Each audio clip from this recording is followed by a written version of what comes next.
Voici mon top 5 des poissons d'aquarium les plus agressifs. Et crois-moi, ils peuvent transformer ton aquarium en vrai champ de bataille. Top 5, le gourami nain. C'est un poisson très populaire, souvent choisi pour les bacs asiatiques, mais attention, il peut vite devenir un casse-tête.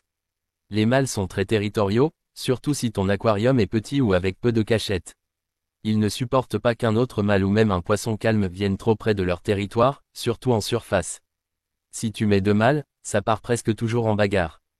Et même avec d'autres poissons, ils peuvent être insistants, parfois agressifs.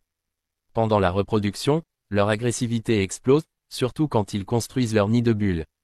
Le résultat, c'est souvent des nageoires déchirées et beaucoup de stress pour tout le monde. Si tu veux un conseil, mieux vaut éviter le gourami nain dans un bac communautaire standard, ou privilégier le gourami perlé, beaucoup plus cool. Sinon, il faut un grand bac bien planté, avec des cachettes en pagaille, ou carrément le garder seul. Top 4, le scalar, surtout en période de reproduction. Le scalar, aussi appelé poisson ange, a l'air paisible et élégant, mais c'est un faux calme. Quand un couple se forme et décide de pondre, ça peut vite virer au cauchemar pour les autres habitants du bac. Leur territoire devient sacré, et tout poisson qui s'en approche se fait repousser violemment. Ils peuvent devenir très agressifs, intimidation, poursuite, voire morsure. Et si tu as des petits poissons comme des néons ou des rasboras, ils risquent carrément de disparaître, surtout si le bac est petit. Ce comportement est amplifié si l'aquarium manque de cachette ou si l'espace est mal réparti. Pour maintenir des scalaires en paix, il faut un gros volume, bien planté, avec des espèces adaptées. Mais même là, la reproduction reste une période tendue. Top 3, le Pseudotropheus, cyclidé du lac Malawi. Là on rentre dans la catégorie des poissons ultra-territoriaux. Les Pseudotropheus veulent tous contrôler leur petit coin de roche, et ils ne lâchent rien. Ils passent leur temps à intimider, pour chasser, et se battre.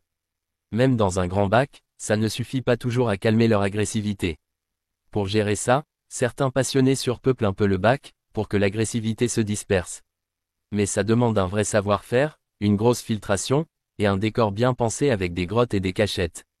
Si tu mélanges ce poisson avec des espèces calmes, elles finiront harcelées, stressées, voire blessées. Un poisson magnifique, mais à réserver aux pros. Top 2, le poisson arc-en-ciel, Melanotenia. Au premier abord, il a tout pour plaire, très coloré, actif, il apporte de la vie au bac. Mais si tu n'en mets pas assez, par exemple moins de 4 ou 5, ils deviennent nerveux et agressifs. Ils vont alors chercher à dominer les autres poissons du bac, ce qui peut vite devenir pénible. Ils pourchassent, stressent, volent la nourriture, et ne lâchent pas prise. Et comme ils sont rapides, les autres poissons ont du mal à leur échapper. Les poissons calmes finissent souvent par se cacher ou dépérir. Pour éviter ça, un groupe d'au moins 6 individus est indispensable, et un bac spacieux aussi. Sinon, tu risques de te retrouver avec de vrais tyrans. Top 1, le barbu de Sumatra. Ce petit poisson vif est très populaire, mais aussi l'un des plus pénibles pour la cohabitation. Le barbu de Sumatra aime mordre les nageoires des autres, surtout celles des poissons à longues nageoires comme les guppies ou les scalaires. Même les poissons rapides ne sont pas épargnés. Si tu en mets juste 2 ou 3, ils deviennent encore plus agressifs, parce qu'ils n'arrivent pas à établir une hiérarchie stable. Par contre, dans un groupe d'au moins 10, ils passent plus de temps à régler leurs conflits entre eux. Mais il leur faut quand même beaucoup d'espace, des plantes pour se cacher, et aucun poisson fragile dans le bac. C'est un poisson sympa à regarder, mais à éviter dans un bac calme. Ces poissons sont super beaux, mais ils peuvent complètement casser l'ambiance de ton aquarium en un rien de temps. Un poisson joli ne veut pas forcément dire un poisson facile à vivre. N'hésite pas à t'abonner pour plus de vidéos sur l'aquariophilie.